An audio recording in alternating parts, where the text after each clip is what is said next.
तर जळगावमध्येही सध्या प्रचाराला वेग चढलाय। रावेरच्या महायुतीच्या उमेदवार रक्षा खडसे यांच्या समर्थनात प्रचार रॅली निघाली। यावेळी त्यांच्या प्रचारासाठी पहिल्यांदाच त्यांची कन्या कुशिका ही सुद्धा मैदानामध्ये उतरल्याचं चित्र पाहायला मिळालं। कुशिकाशी संवाद साधला आमचे प्रतिनिधी चंद्रशेखर नेवे यांनी। कृषिका आपल्या सोबत आहेत। कृषिका, काय सांगशील बेटा, कसा पहिल्यांदा तुझा प्रचार दौरा आहे? मी पहिल्यांदा मम्माचा प्रचार करते आणि मला खूप आनंद वाटतोय की एवढे सगळे लोक सोबत आहे आणि नक्कीच असं पण वाटतंय की मम्मीच निवडून येणार आहे आणि बीजेपी परत येणार आहे। पुन्हा मम्मी येणार आणि पुन्हा बीजेपी येणार असा विश्वास आहे तुला? हो, नक्कीच। मोदी साहेबांनी जो विकास केलाय तो सगळ्यांना तर माहितीच आहे।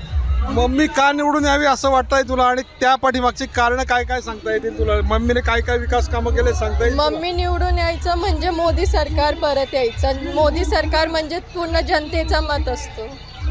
पुढे तुझं काय भविष्य आहे? तुला सुद्धा राजकारणात यायचं आहे? मला राजकारणात जास्त इंटरेस्ट नाही। मी मेडिकल क्लासेस लावलेले, तर माझं आता तर हां डॉक्टर व्हायचंय तुला? डॉक्टर व्हायचं आणि पुढचं बघून घेऊ ना। आता फक्त एवढं।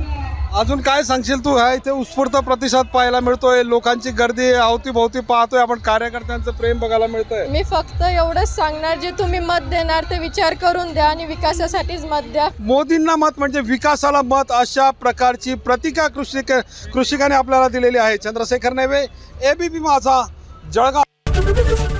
एबीपी माझा, उघडा डोळे बघा नीट।